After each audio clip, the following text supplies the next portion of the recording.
Welcome everybody here on behalf of GEO and the Data and Knowledge Working Group that has been organizing this dialogue series for a number of years now. And I'm Carl Benedict. I'm one of the co-chairs for our working group. And I'm glad to see so many of you have been able to join us today. As I mentioned, this is a part of our broader dialogue series, and we are just about at the midpoint in this year's dialogue series, in which in January and February we covered such topics as the broad concepts around advancing open knowledge in Earth intelligence, essentially laying the foundation for the conversations that we're having throughout the entire series. Our last dialogue in February focused in particular on the intersection of in situ satellite and citizen science, and providing a great set of case studies and background information presentations on those topics. Today, we are taking a dive into the concepts around data spaces and ecosystems in terms of how data spaces and the underlying stack of technologies that they embody can enable distributed and high impact Earth intelligence activities. And then as a reminder, we have 3 more dialogues coming up over the coming months. We actually have an additional dialogue this month that is focusing on governance, licensing, and ethics in the use of Earth observations and the ethical applications and developing Earth intelligence.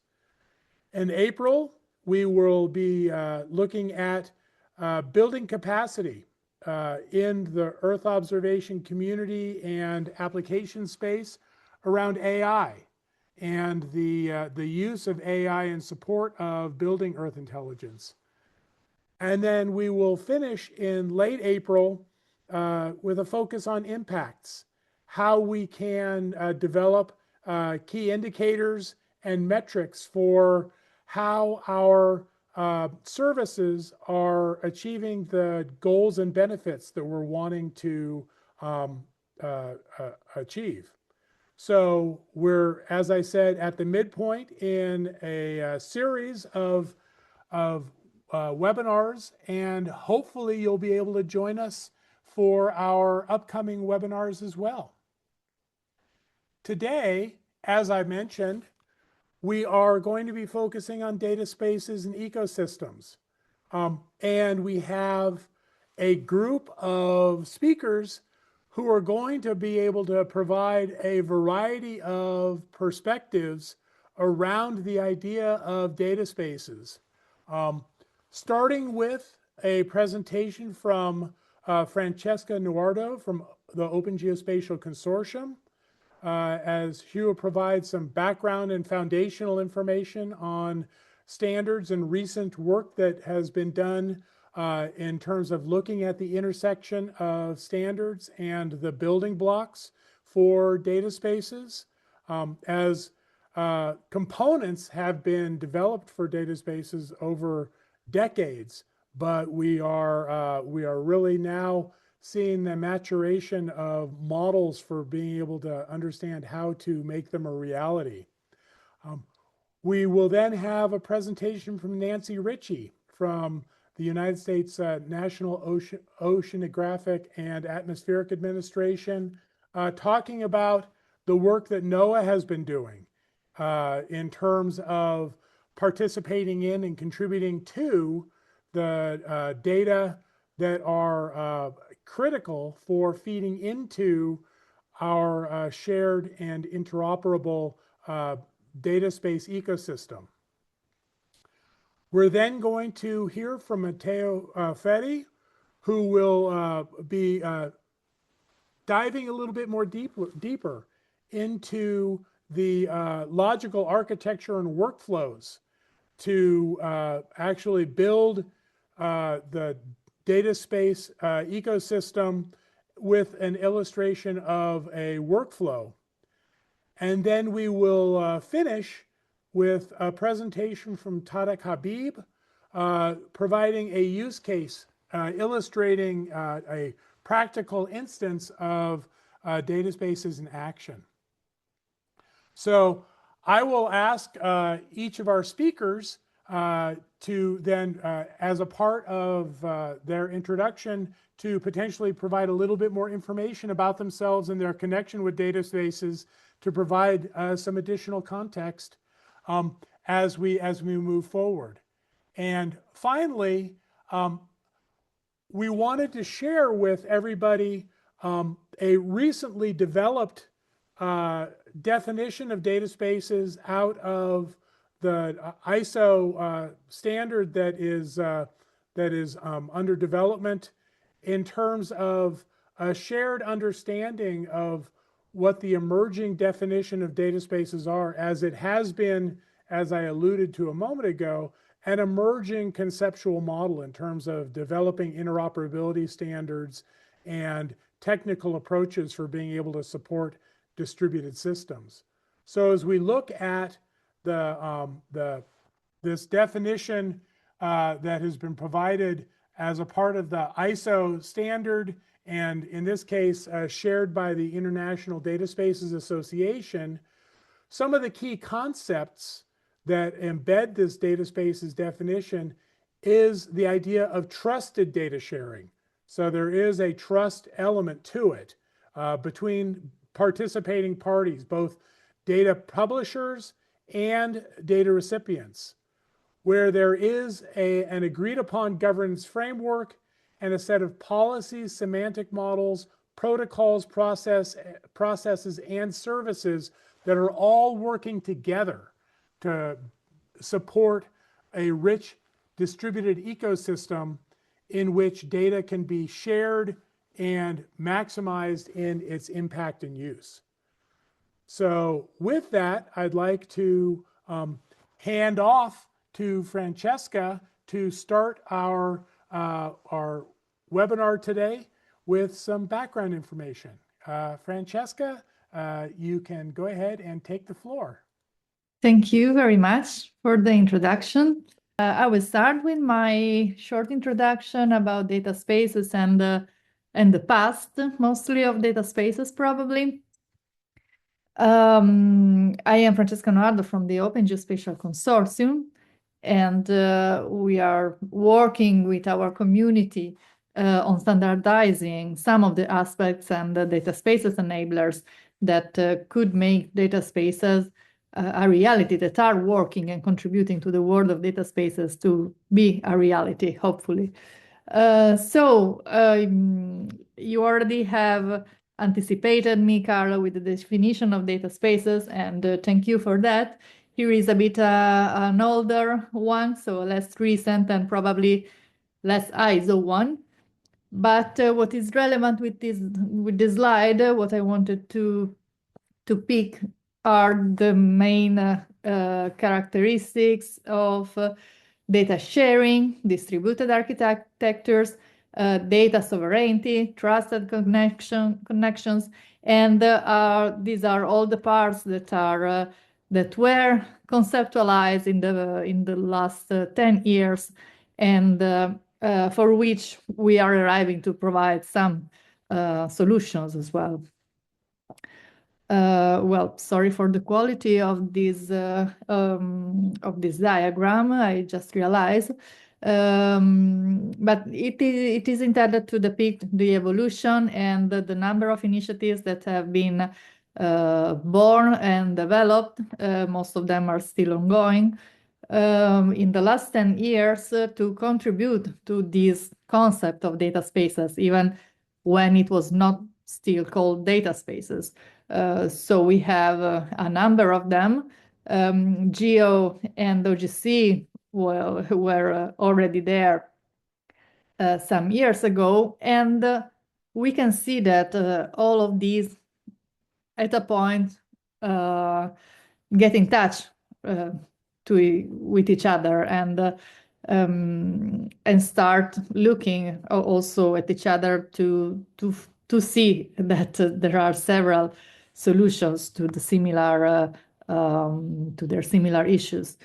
In the meantime, there are also a couple of principles that are developed by the different organizations for different purposes. We have the FAIR principle, we have the European Interoperability Framework. In Europe, we have the GEOS data management principles that you probably know very well. And we also have the trust principles for digital repositories. So not only fair and interoperable, but also we care about transparency, responsibility, user focus, sustainability, technology. And we have the CARE principles as well for indigenous data governance. So data should serve collective benefit, sovereignty should be kept, so we have authority to control, responsibility, ethics.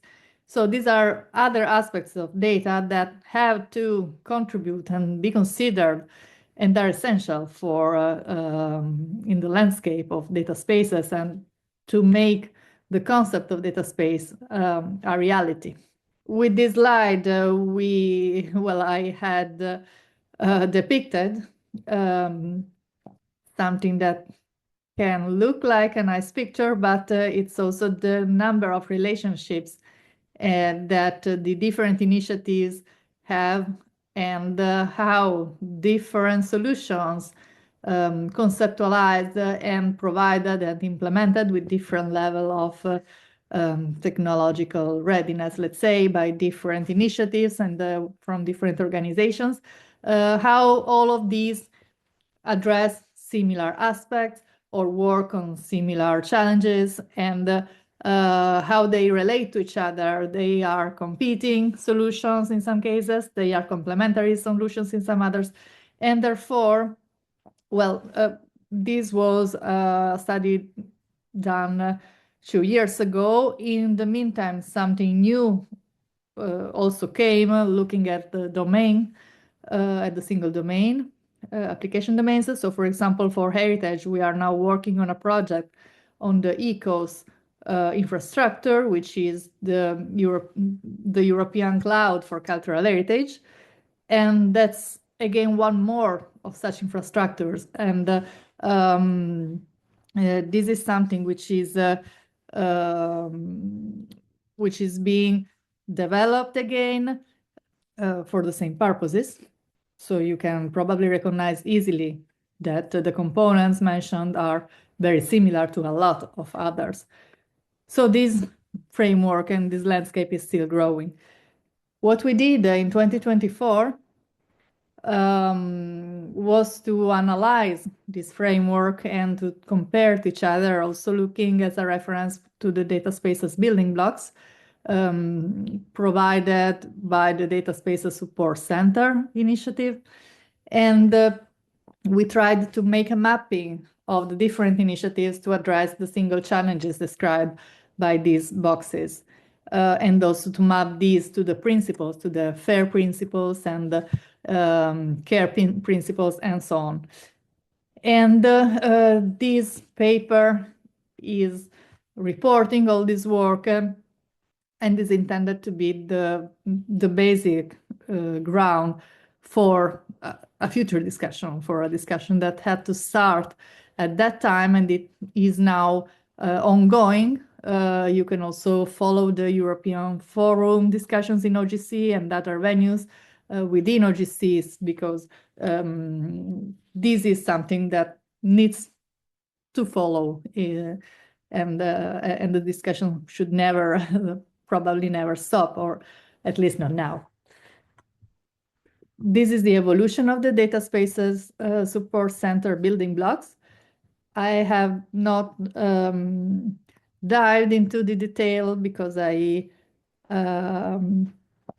fell a bit behind, I have to admit, because I had a maternity leave in between, but I'd like to think that some impact was also on this new structure of the data spaces support center building blocks.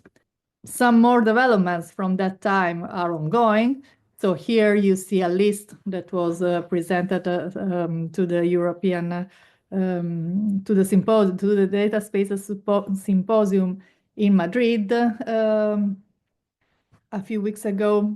And it's a list of standards related to data spaces which are ongoing and about which we'll have probably some updates in a little time. What are the single enablers that are available? I'm already over time, but I will go quickly through them, I promise. We need to address several issues. So we have findability and the decentralization, data sovereignty, semantic clarity, scenario-centric design, agility and scalability. And for each of these, we have now some tested solution.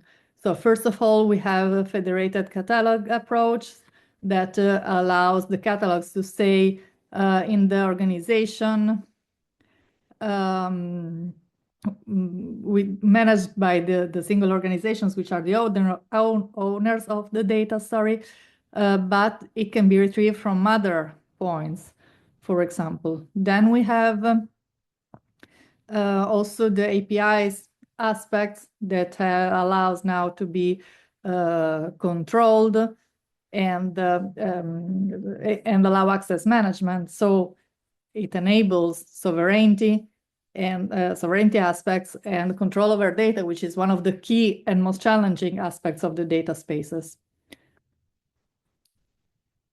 About semantic, we have an approach promoted by OGC, which is the OGC Rainbow. So it's a linked data semantic environment that can support several functionalities that are helping the data spaces approaches, including profiling, agreeing on semantics, of course, storing, registering semantics and licenses, and so on.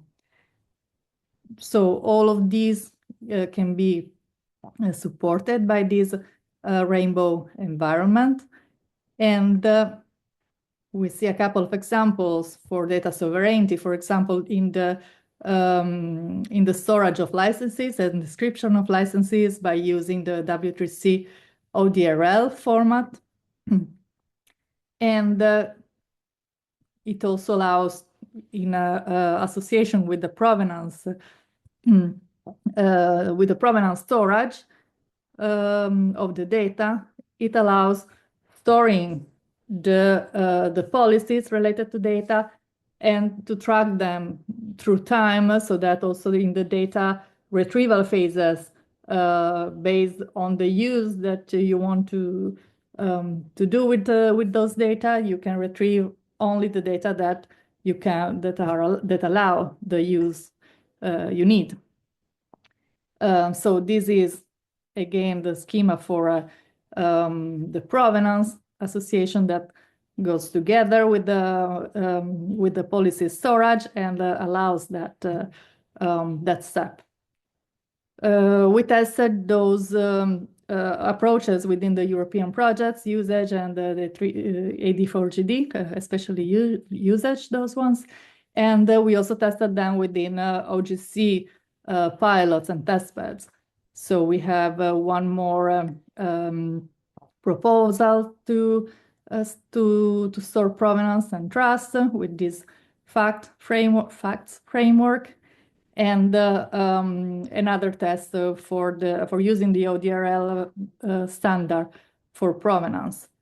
Scenario-centric design with the relevant and essential aspect of data requirements definition and data validation. So from other two European projects, some of our members have developed these initial tools that support users actually in this task, and we have now a new OGC working group explicitly on the topic, and I'm personally very happy about it. I'm at the end. we need agility and scalability. So we shifted a bit the approach to standardization, to how we support the development of standards and solutions within OGC. So we have those building blocks approaches in a way that each part or component of a standard, of a profile, of an API or whatever we develop can be registered by itself and be part of a user framework. So here you have the list of the data spaces enablers, as we have seen so far. There is this interesting article about the future of standards, looking at the future of data spaces and the interoperability. And that's also the same way in which standardization is moving and how interoperability is changing. So we can only invite you to be part in the discussion, and the OGC community is more than open to welcome you. So sorry for delay. I just advertise these OGC events, and thank you for your attention. Thank you very much, Francesca. And I should have mentioned at the beginning that what we would like to do is we'll hold off on our questions until after our 4 presentations so that we can have the broader context within which we can ask and answer questions. But also, when we do get to the question and answer, you can go ahead and raise your hand so that you can ask your question directly. Or you can also add your questions to the chat, and we will add those to the mix as we transition into our conversation following the presentations.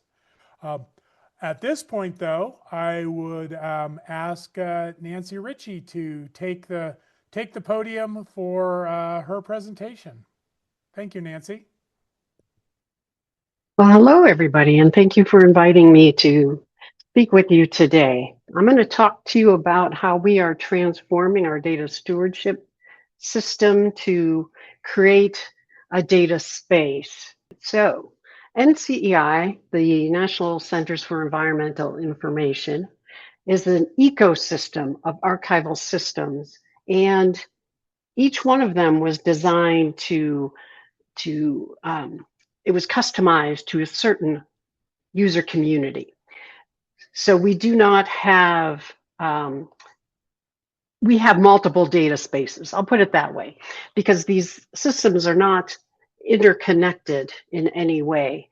We have multiple data portals, we have multiple archival systems, and we each use those in different ways to meet the needs of our user communities.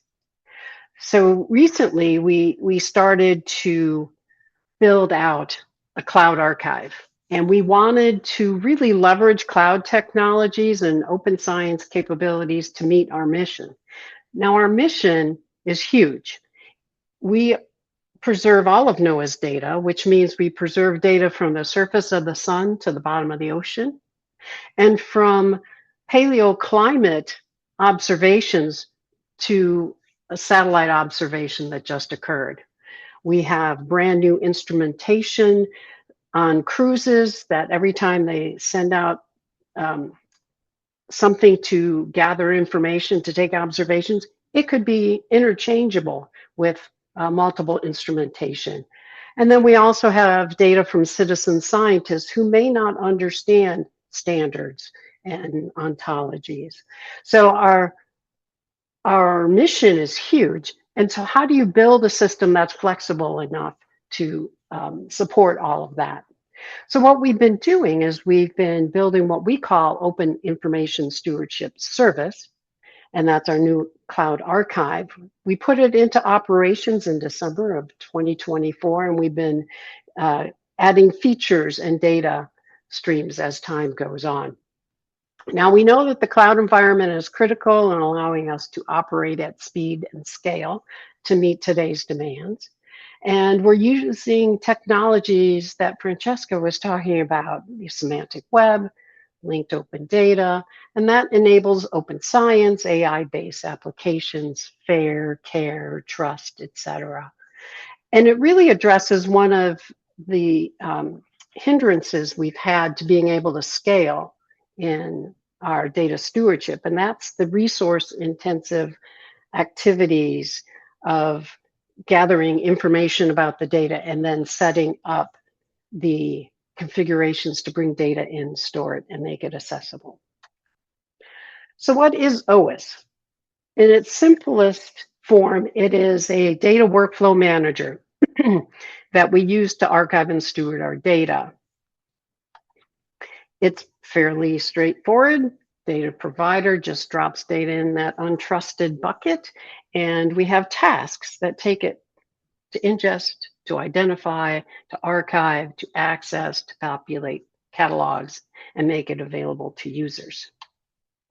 Now, we've added a knowledge graph underneath all of that, and that is really important because your workflow that you use to take your data through these tasks is stored along with every result from every step.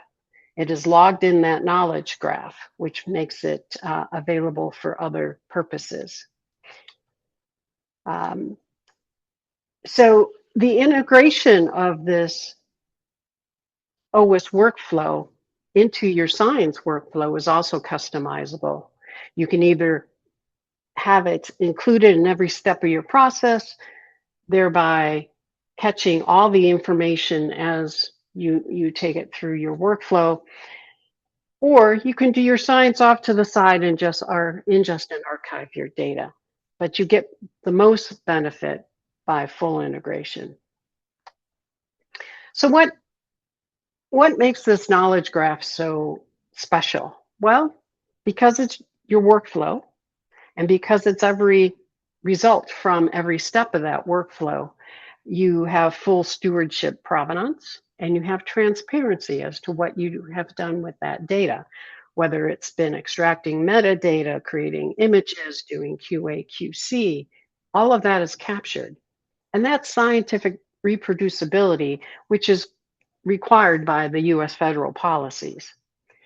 Also, you can write this information to the knowledge graph, but you have to do it in a way that is self-documenting, machine and human readable. Otherwise, you're not going to get the full benefit. And so we use JSON LD, which is AI enablement, linked open data, and more.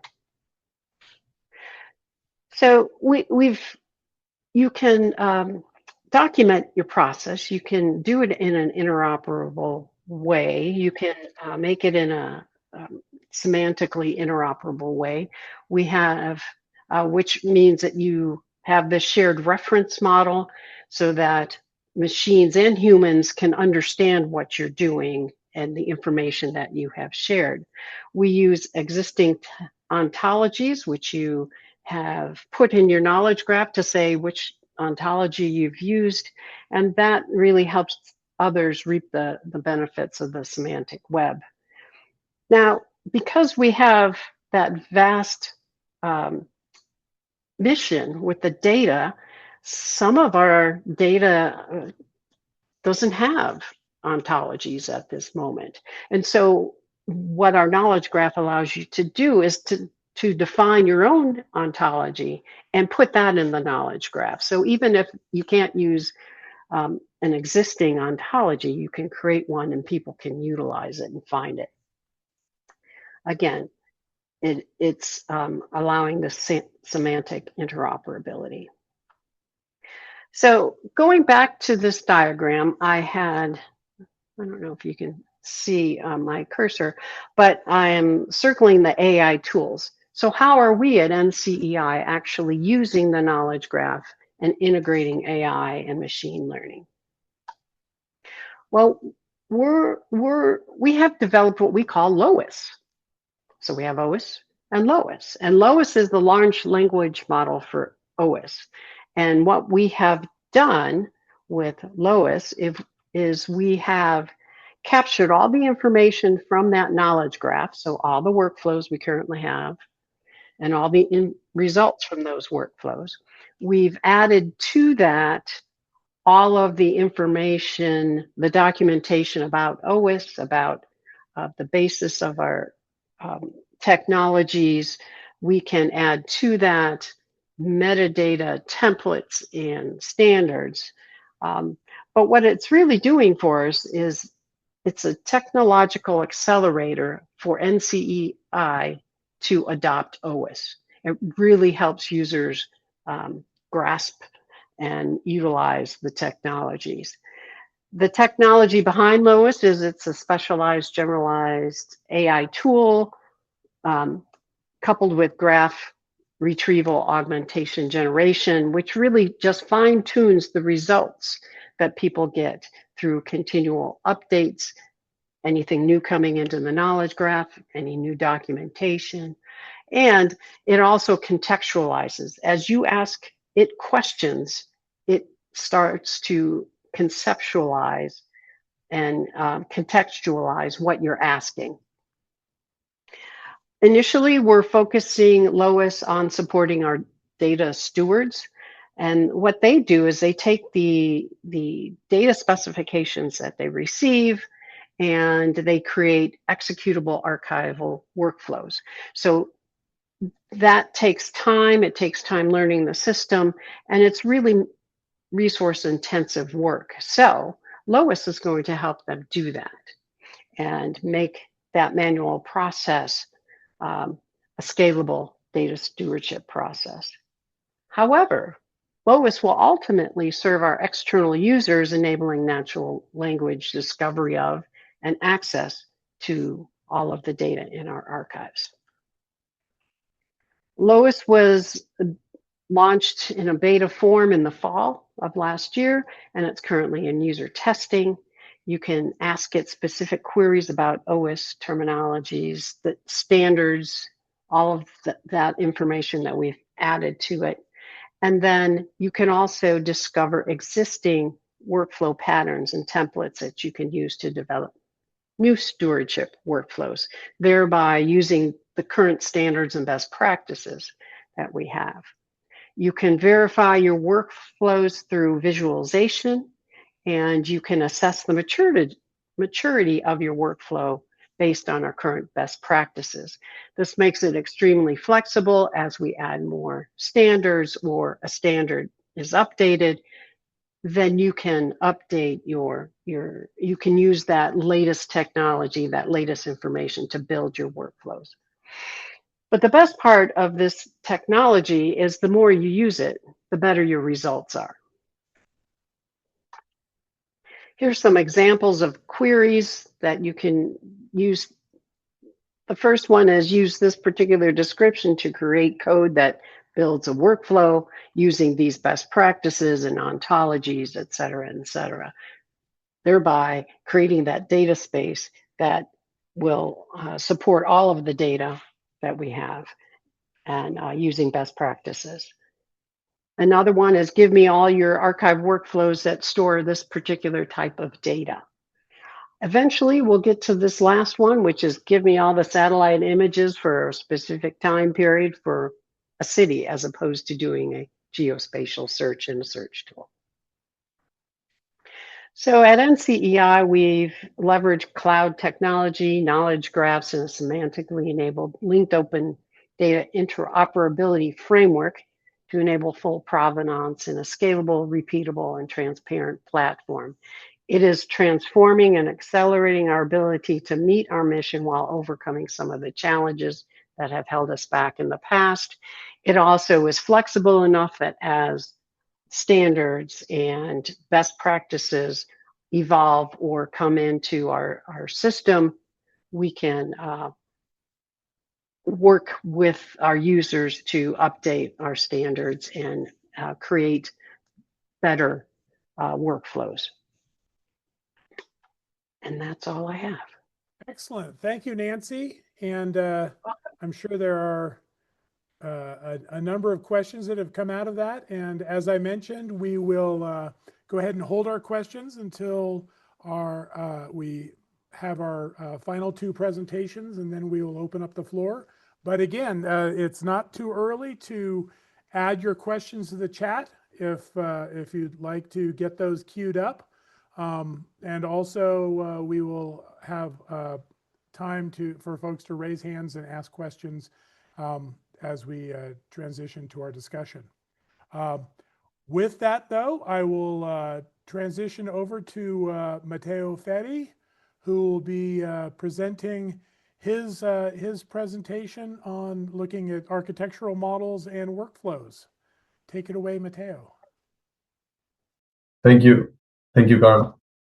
Hello, everyone. So I'm going to present more or less our approach in two projects in DS4SCC. And it is about our approach on federated data spaces. These are two projects in the approach of DS4SCC. We are two pilots. And okay, let's start from the beginning. So our technical engine of the data space of these pilots, I can explain it on three layers. The first layer is trust and identity, which has been more or less presented already. But this is, let's say, the trust framework in the data space, because as for example, Carl has already presented, we need the trust in the ecosystem, and we also need the sovereignty.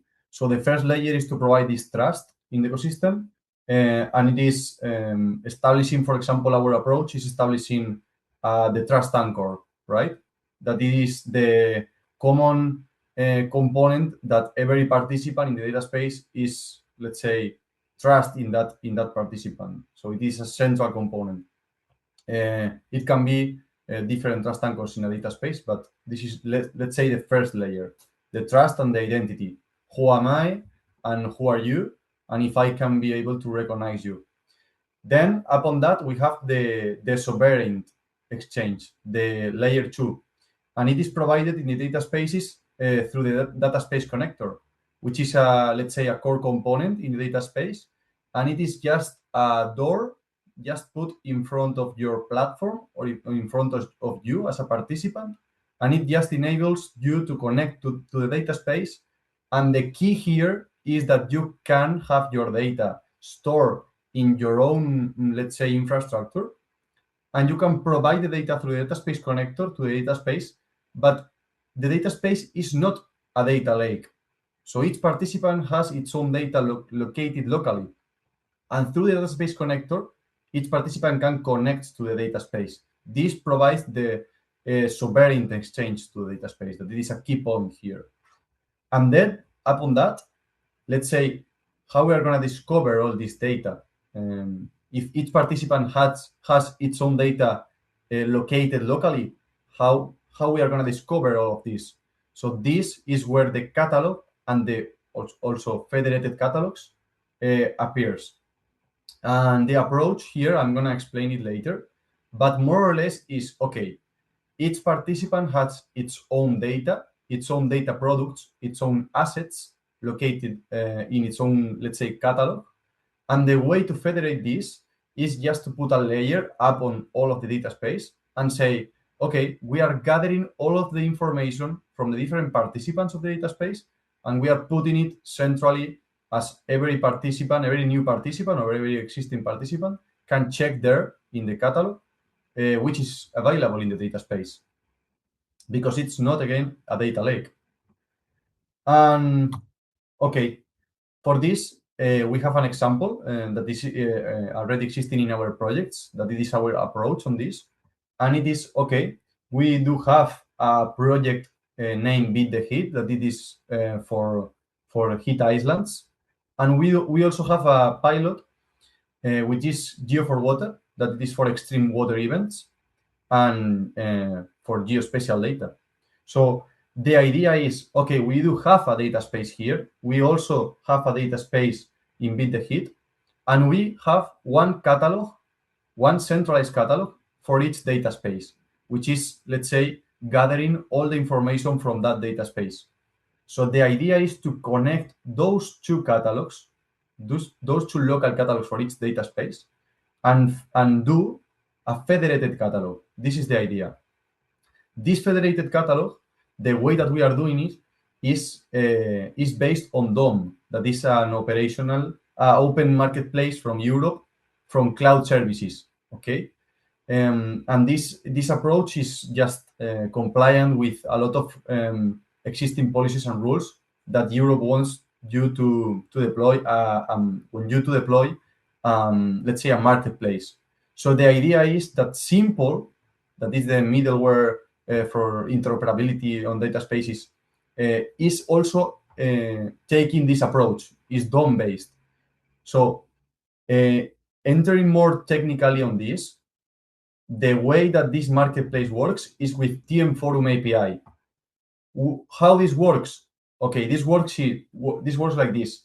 If Geo4Water has its own catalog and Beat the Heat has its own catalog, you have to deploy also, let's say, a context management here, just in front of the catalog, and the federated catalog that is based on DOM is gathering all the information from the different data spaces existing using that technology.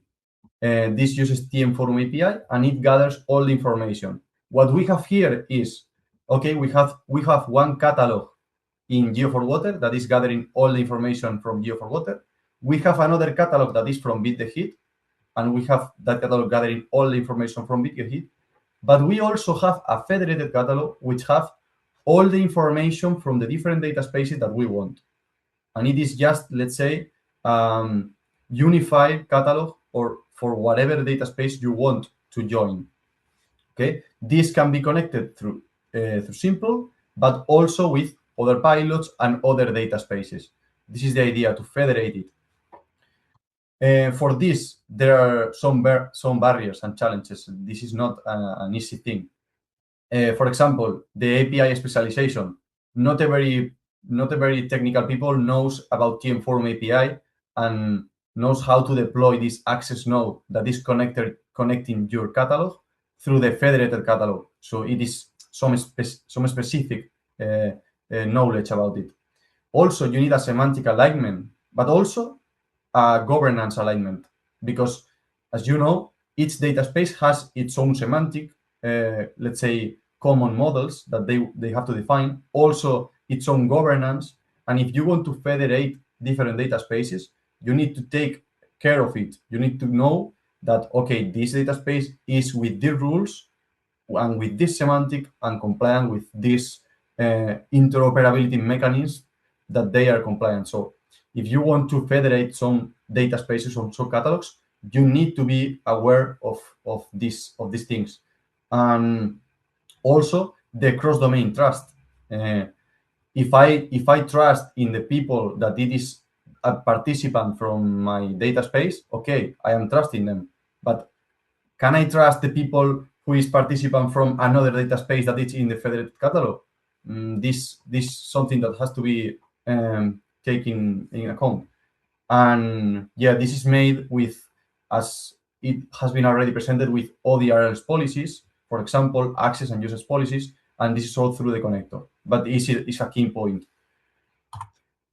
And then I want to present more or less the general architecture that DS4SCC defines for the, let's say, for the general architecture for a data space. I'm going to be brief in this because it is a specific one. So it is just DS4SCC defines this architecture as a, let's say, the key building blocks that are that has to be in a data space. So as you see in all of this screen, you can see at the right the data space components that are, I'm going to explain briefly now. But at the left, you can see, let's say, what is the architecture of every participant that wants to join a data space. And you need to be clear with this. Every participant should have data sources. Every participant, at least a provider, should have a data broker or a data platform where it manages the data sources. And then we have here the data processing, the data translation, and the data API or the data publication components, building blocks that are, okay, which processes are you doing to your data or to your services to provide it to the data space? For example, you are working with a REST API. in your data broker. But if you need to provide that data in another format or with another semantics, you need to do some translation or data processing to be able to connect to the data space. So they define these core building blocks that you have to work on the data just to be compliant with which the data space asks you. Okay. And so this is for the participant. And then we enter to the data space where we have, which I already explained, the data space connector with let's say 2 layers. One is for authentication, who are you? And the other one is the authorization. What are you gonna do with my data? So I have to define my policies. So this is the data space connector, what is doing more or less. As you see, it is connected to the authorization policies store, and that is a core component that the S4CCC defines. But also you have a lot of, let's say, boxes here in green where you can see the verifier, which is, okay, in your data space, you need something to check when someone is trying to get your data from you. You need something to check, okay, who is this participant? Is a trusted participant in the data space, or it is someone that is not a participant? So these verifier components, they define that you need this verifier to just check who is accessing your data. Also, you need a credential management, a credential exchange protocol, a data space protocol, just to every participant, every connector in the data space needs to talk and to use the same protocol. If not, they are not going to understand them. And then you can be able to create offerings, of course, in the catalog. This is one that we have already said. Also, you need to define an onboarding procedure. You have to define which documents are legally binding the new participants, the credential issuance, who is going to issue the credentials. And also, this is connected through the federation layer, which I almost explained with the marketplace and with the catalog, and the universal trust data registry, which is, as I already say, which is who is a participant of the data space. So whoever is trying to ask me data, I can check, okay, this participant is a participant from the data space or not. This is the universal trust data registry, who is registered in the data space. And I can check every input from me. I can check if that is a participant of the data space. And this is more or less all for my side. And yeah, thank you very much. Great. Thank you, Mateo. That was an excellent illustration of the translation of the more abstract conceptual model of data spaces into a more concrete set of applications and how they potentially interact with each other. And again, a reminder, if you have any questions, go ahead and add them to the chat, or we will be starting our question and answer and discussion following Tarek Habib's presentation. And I will go ahead and pass the baton to Tarek to close out our set of presentations. Welcome and thank you. Thank you for having me. The presentation that I will show you now is basically, I'll just start by introducing briefly what we do at Memoration. Then I will introduce you to a European program that is called Destination Earth with its data spaces and its data lake. I see that already there are some, I would say, misalignments between the usage of different points and so on, but hopefully the definition that you provided at the beginning, Carl, coming from ISO, will help us all converge towards one and only definition for data spaces. So I will introduce you to Destination Earth, and then how we use it. Just 3 illustrations of applications. This shouldn't be very long as a presentation, so yeah. First, who are we at Memoration? So we are a private company based in Toulouse, France. That's the headquarters, but then we have offices also in Spain and Malta. And basically what we do is that we provide digital solutions for urban management and tourism. So this is the core of the company so far. We come from the space domain and downstream space services. So we use significantly space data, satellite data, specifically coming from the Copernicus program, but also from Landsat, for example, satellites and the likes for us. And we use also ALOS from JAXA and so on. But yeah, lots of satellite data in our processing chains. And what do we do with it? We provide environmental quantification services. So what we do is that we quantify the state of the environment and climate projections, and we provide these in tools to our partners and stakeholders, etc. It can be an observatory about urban heat, urbanization, air quality, biodiversity, or climate or observatory. These can be offered either via a dashboard, an online dashboard, an online interface, or reports and visualization, or via an API. Now, looking at the indicators, the idea is not to go obviously in each one of them, but it's just to show you the diversity of data that we collect from different sources.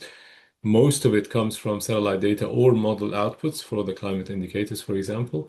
But also we tap into openly available data, user provided data sets, and so on. And then we do this collection into our internal services, and then we calculate the indicators and provide them to the end user. So that's where we come from. So now I think you guessed it a little bit, is that we are much more closer to using data spaces than providing data spaces ourselves. So we are the guys who sits behind the data connectors that are made available by the data space, who sit behind the authorization, authentication services, etc., that are made available. We use them, and then we provide the outputs to end users. I'll now just focus very briefly on the Destination Earth program, because I think this is really a pioneering program that is quite interesting for you to get some information on, but also that you can get in contact with the different organizations and probably make use of the available data sets. So what is Destination Earth? It's an initiative by European Commission, and it's implemented by ECMWF, ESA, and EUMETSAT to develop a digital twin of the Earth. It's an accurate digital twin for the Earth. The objective of this digital twin is basically to work on climate adaptation to enable very efficient capabilities for simulating different climate mitigation actions, for example, before risks, for example, come true. It's dedicated for decision makers, industry, policy makers, researchers, and technology providers. So it's open for use. Whatever your profile, you can benefit from these services. It doesn't follow strictly the data policy from Copernicus, for example, that is open and free. You need to explain the use case, what are you working on, and so on, before you are granted access to the data, but it's totally feasible, and it's managed by the EC. Now, the technical architecture behind that, how does it work? There are three main components. The first one is the core service platform. That's the one that you can see here. That's the DESP, the Destination Earth Service Platform, or Destiny Service Platform. That is one. This one is implemented by ESA.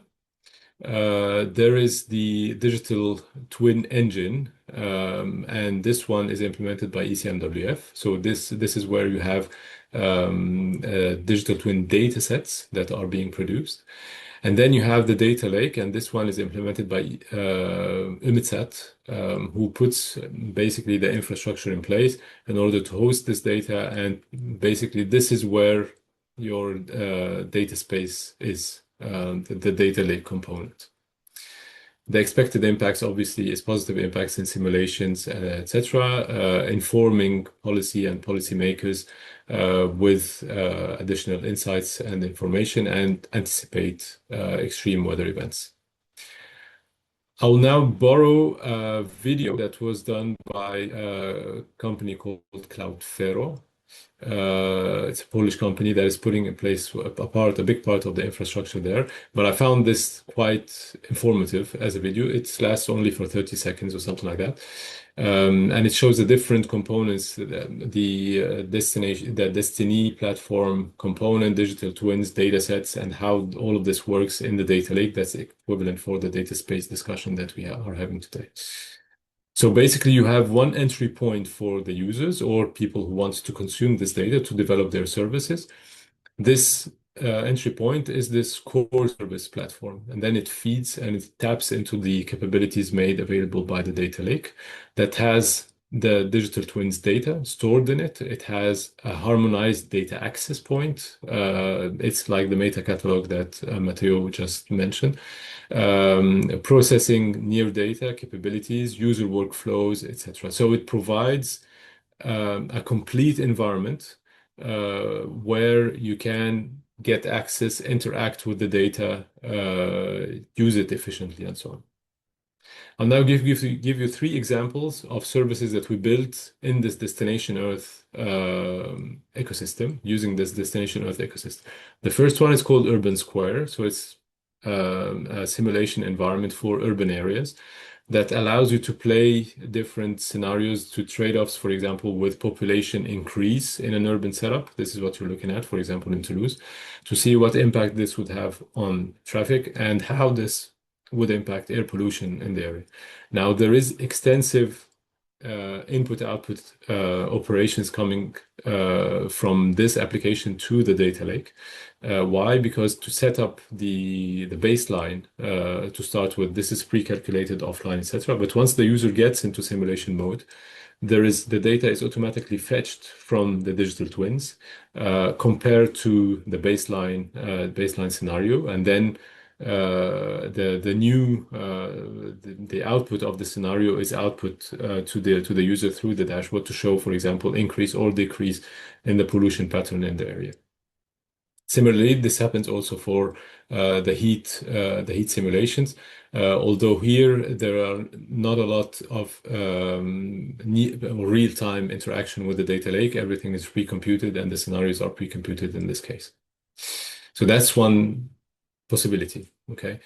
Second possibility that we developed is Tourism Square. It allows you a very nice, say, interaction and interactive way to use the digital twin data sets to basically check climate scenario. This is the one that you have here, specific climate scenario, and how it will impact, first, obviously, the climate scenarios updates the environmental quantities that you have here. The environmental quantities linked to socio-economic activities that are taking place, or tourism activities that are taking place on the area of interest. And then we can show you very concretely how this climate scenario would impact from a social perspective as a number of jobs, for example, related to the providers that you can see on the map here, or financially, if for example, the providers of diving activities would suffer from a specific climate scenario, we output this on the map, and then you can just download it with a click. So this gives a full view of interactions between climate data coming from the data space, the DEDL, the Destination Earth Data Lake, but also socioeconomic data that's being fetched from open source or user provided, but in this case, it's open source repositories. And then here we can assess, going from climate till the end to the socioeconomic impact. How would this result in a concrete impact on the ground? And this is happening. Again, the data is quite fresh, and we do the interaction live with the data lake from Destination Earth. The last example is a little bit thought-provoking. If you live in Europe, you can scan this QR code or type the URL to have your diagnosis for the quality of life of the place where you live, for example. But I wanted to show you another way of exploiting data. We usually think about interactive tools, for example, or APIs to provide the data to our user community and so on. In this case, we developed an application where the output is actually a PDF. So once you enter in Caliph, in the service, You enter your address and you say, okay, I want a diagnosis of the quality of life in the area where I live. Everything happens starting from this request, meaning that before you type the request, there are absolutely nothing pre-processed, but it's just the data flows that are pre-configured to say, okay, I will need to assess the status of water stress, health, weather, green area, transportation and connectivity, and climate risks. So you have workflows, about 20 workflows that get started, fetches the data from different repositories, processes the data on the fly. So for the case, for example, climate data, it's processed on the data lake. Then it fetches the results, compiles everything in a PDF, and then the user is just have access only to this PDF. It's just to show that probably all the users do not need to have massive interactivity with the data that we are providing. Probably a status at a specific date and time is something that can fulfill the needs of the target users. In this case, the general public, for example, that would use this service. That's it for me. Thank you for your patience. I hope these examples were interesting, that this discussion about Destination Earth triggered something also new, probably, that you didn't know about, and happy to take questions. Thank you very much. Excellent. Thank you, Mateo, or Tadek. Too many names on my screen. No worries. So this is a good time to, if you'd like to ask a question, you can go ahead and raise your hand and unmute yourself. We do have a couple of questions or comments that appeared in the chat as well. So maybe while you're contemplating your question, I could pose one of the questions or comments from the chat. So we had one from Lucio Colacchiomo. I hope I didn't butcher that too badly. Yeah. Or perhaps you'd like to ask your question or make your comment. Oh, thank you. But just a comment for the people working. I'm now busy with the testbed 21 of OGC, and also the 19 and 20 mentioned, referred before by Francesca. So that's my comment on what we already are doing there, dealing with identity, provenance, and trust, and in the last testbed 21 with data quality. I was also joining a project with artificial intelligence for DGGS funded by USGS, CNES, ESA. So the approach you are following, the approach from NOAA, if I'm not wrong, was very nice. And I was doing exactly the common operating picture with RAG using retrieval augmented generation of a large language model, ended up in a small local language model because it's something directly concentrated on the argument we are dealing with. So the answers are more precise. And here, in the term of dynamically access data space and federation of data space, is quite important to keep flexibility in the way people or services can have access or not to this stuff, because this depends a lot of the type of issue you are dealing with. One thing is emergency, another one is I don't know, environmental issues or flooding or whatever. So there are several use cases that can change a lot the way people or services can access or not the data. So this is quite important, and the suggestion is to have a look to what we're already developing in the stack extension for liability and claims, trying to merge all the different ISO flavors, so to speak, so to keep to have a way to manage the identity, provenance, and trust together with data quality, mainly for satellite imagery, but also the rest.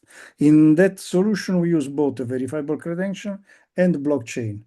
The approach with blockchain is quite useful in the way that they couple completely the connection of the data from the metadata, so the way to easily modify and access this information. And that's my proposal, to use Rainbow as a registry and the onboarding authority to onboard services and people in the system. That's it. Sorry for being long. It's just a suggestion from the experience accumulated in the work we have done.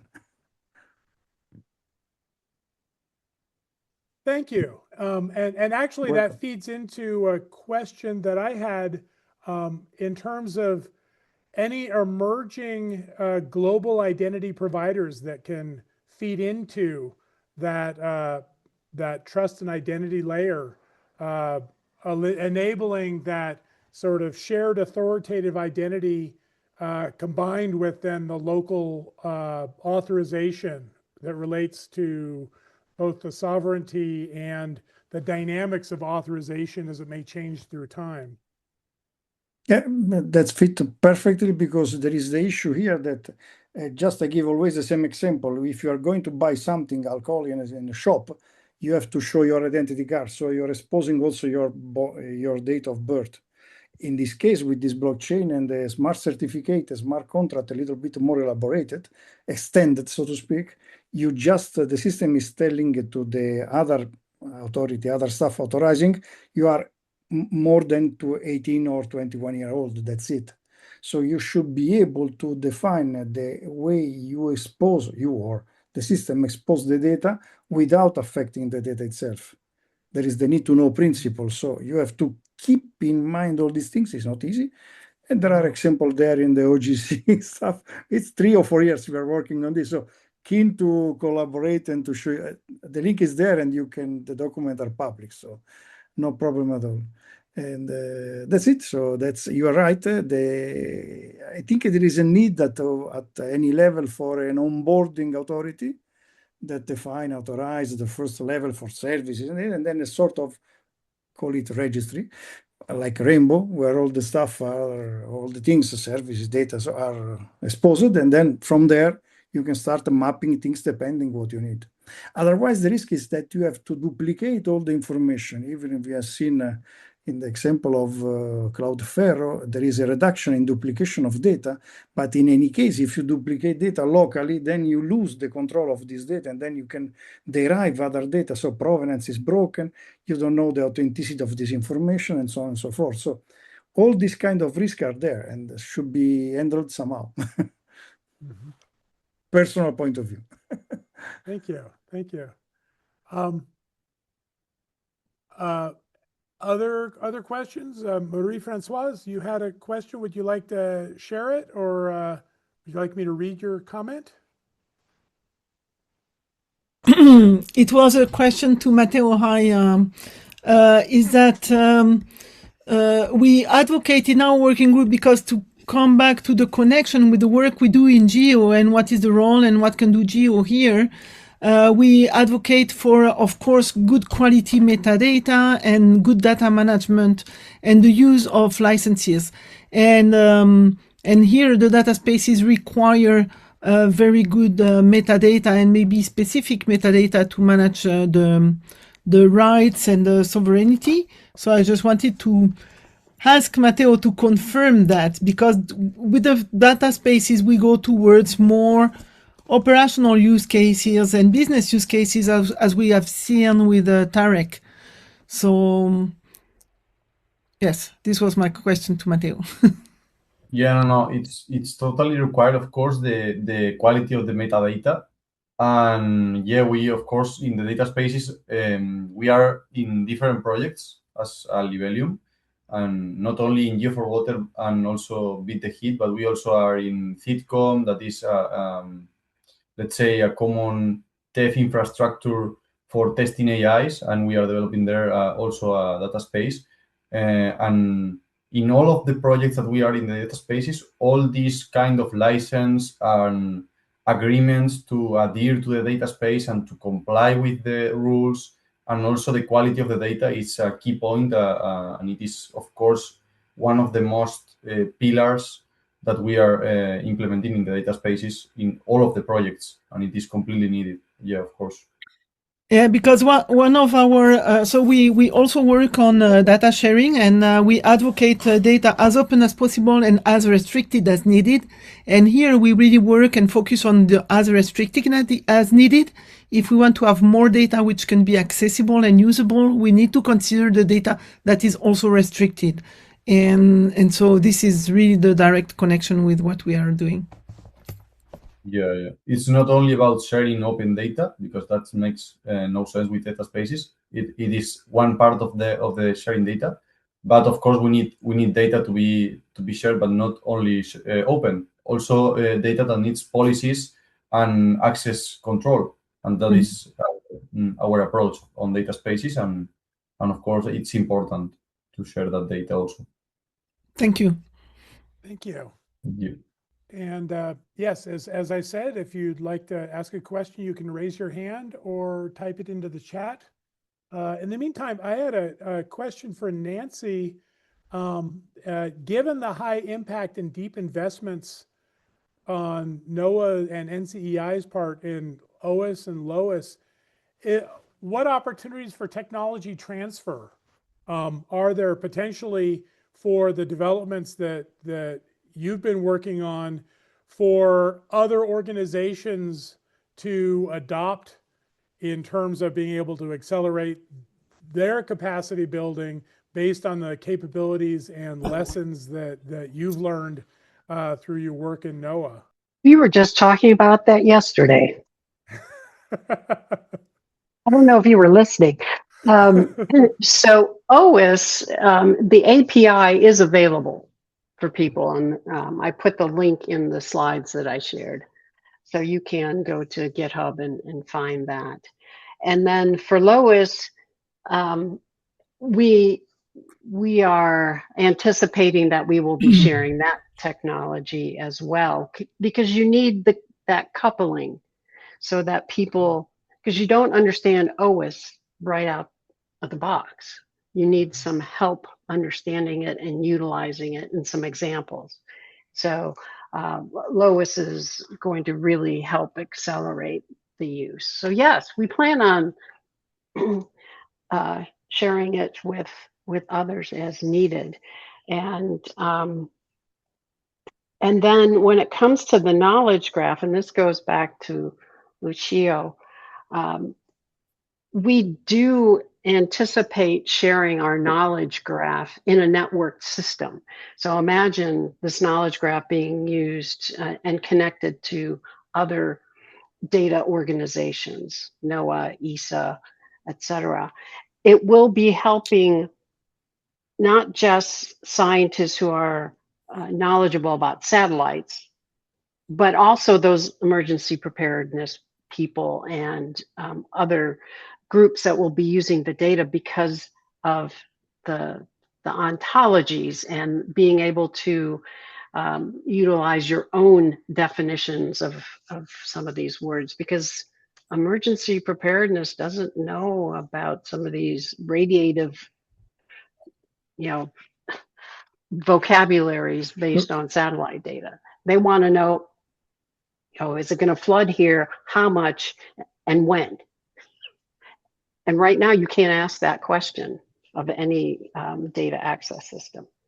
So the plan is to be able to share the knowledge graph using a standard representation model that can then be integrated with other knowledge graph platforms and systems for a broader application of the graph, if I'm understanding correctly. If I may? Yes, definitely. And then we can start mapping all of these vocabularies so that people can get the data that they're actually looking for based on their needs and their language. Great, thank you. Lucio speaking, if I may. Yes. Thank you, Nancy. There is Stelios Konstantinis in the group here that he was working with me in the AI for DGGS on OGC.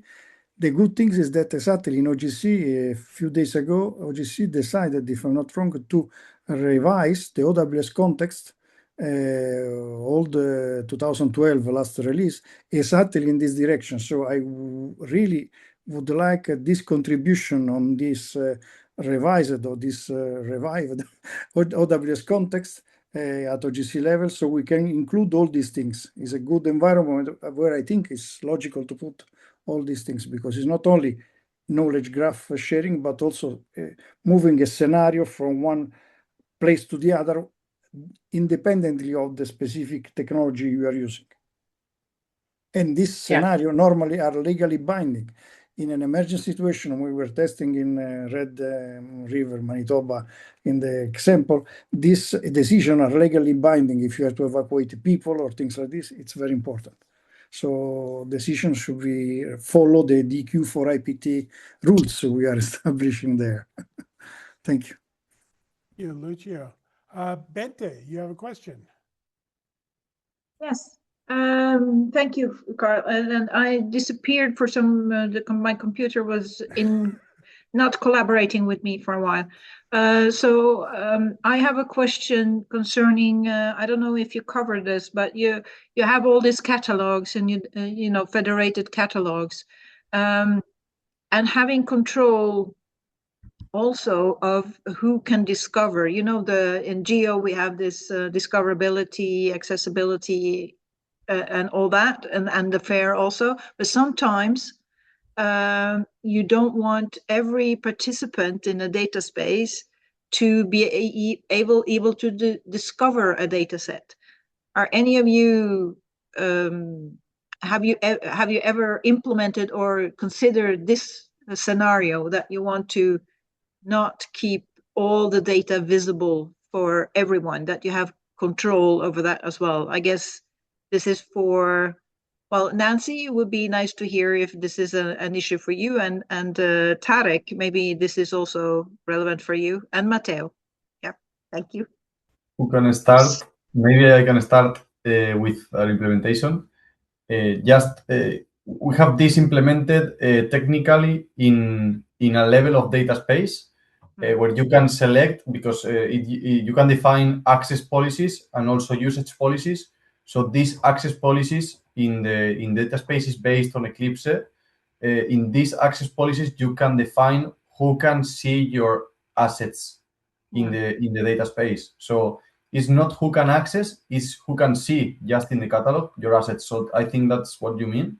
But also in the other level, in the federated data spaces catalog, that way you can also define, for example, if you are a person from Spain and you only want people from Spain to see that, when you onboard in that federated catalog, you are providing credentials on, for example, you are Spanish people.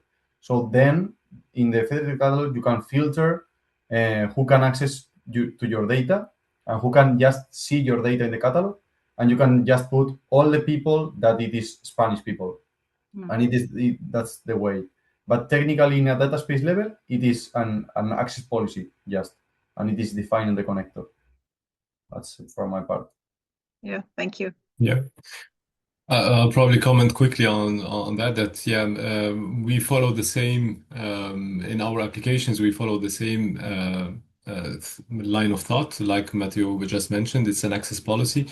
We had this hierarchical access policy that we needed to implement for a couple of our users, for international organizations, for example, that had different activities across the globe. They wanted, for example, each country to be able to only see its assets and nothing more than that, while they have a global view on everything. So this, we encountered this a couple of times, and each time we implemented it as an access policy, is that you have the right to see which breadth as a user profile or user group, for example, has more access than others. So yeah. And the NCEI, no, we haven't implemented anything yet because not all of our system is up in the production work environment. But that is something that we would be using the credentials and et cetera. Thank you. And in the chat, we have a question from Mark Herringer. If you'd like to ask your question, or I can read it from the chat. Thank you, Carl. Yeah,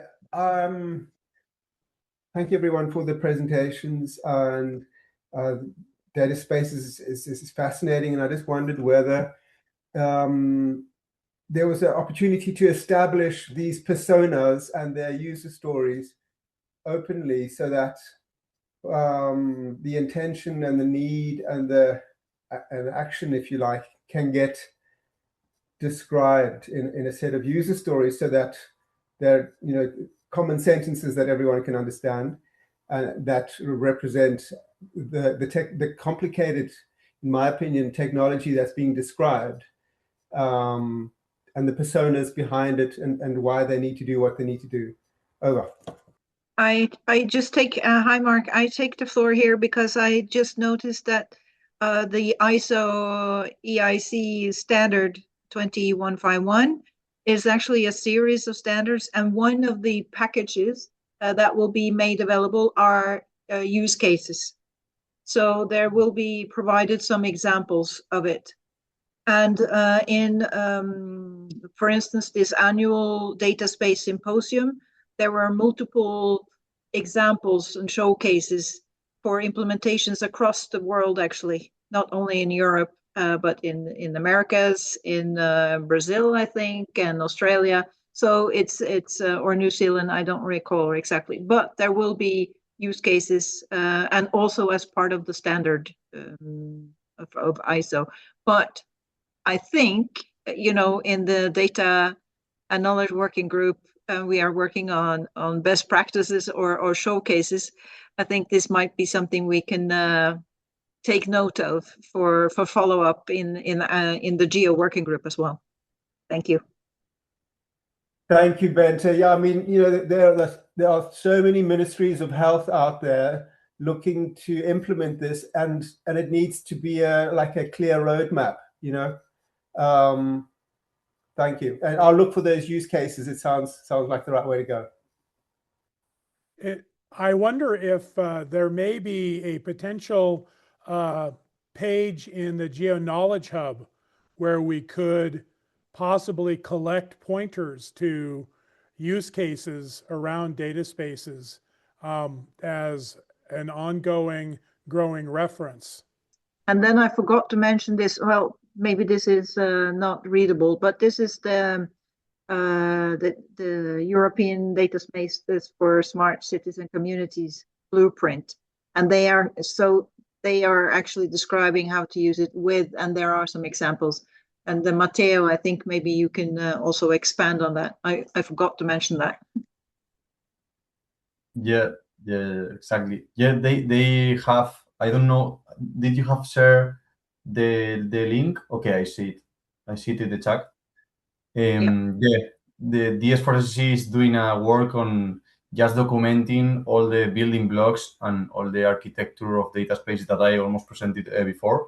And they are defining all the building blocks and how you can implement these building blocks to build your data space, and also to not only to build the data space, but also to evolve the different platforms of a city or something, just to evolving to data spaces and to connect them to data spaces, so we just can advance in that. And they are doing a really good work in doing that, and they also are funding some projects, as for example Geo for Water, that we are part of, and you can find all the information for these projects in the web. I can also put the web in the chat. Yeah. Excellent. Thank you. So we have just a couple of minutes left. So this is a good time to ask those final questions that you might not yet have raised. And Kalamkas, I saw you unmute. Yes, there is one question in a quick Q&A session. One question for all speakers: thinking and enabling scalable Earth intelligence on local levels. What should be the approach to regulatory implementation guided by social evaluation from the communities? This is the question from Christian Diaz. Oh, I missed that one. Okay.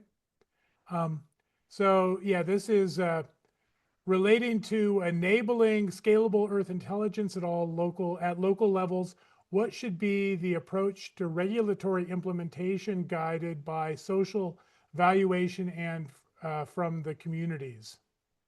This is from Christian Diaz. Anyone like to grab that question? Francesca?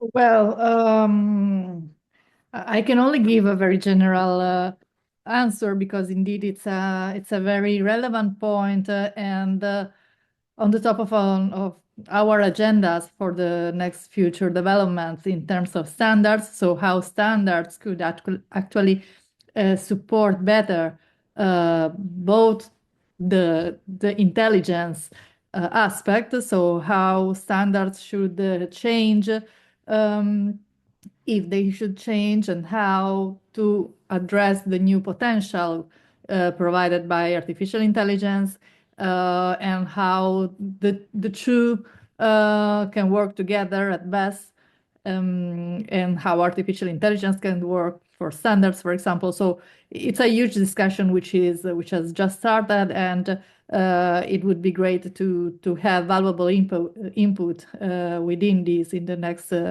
few months and years, of course, because it's not a fast discussion. And local levels, social aspects, evaluations, communities, all of these can be supported by two things in my perspective. First is to plan with different aspects in mind. So not just from the technological point of view, but also considering the procedural aspects, the community aspects, the human aspects. So in terms of training, social needs, and connection to the actual needs from the decision makers, citizens, policymakers, and so on. We should enable the needed flexibility in this respect. And for this, I would suggest a modular approach, what is in OGC now called the OGC blocks approach, so that we achieve a set of composable components that allow any solution to be flexible enough to address any kind of these very diverse needs. Excellent, thank you. And it's nice to be able to finish up on that forward-looking continued action and thought concept. And we have now exceeded our time, as we often find ourselves extending our discussion into new and interesting areas for the full duration of our events. And I wanted to thank all of you for joining us, and I particularly wanted to thank our presenters for their efforts in bringing their experience and insights to our session here, Francesca, Nancy, Matteo, and Tadek. And also acknowledge our co-organizers, Bente, Marie-Françoise, and Kalamkas, for their yeoman efforts in helping us to organize this session, and especially Bente, Marie-Françoise, and Kalamkas for organizing the entire series, as they've been doing the heavy lifting for quite a while. Thank you all, and I look forward to seeing you at a future dialogue.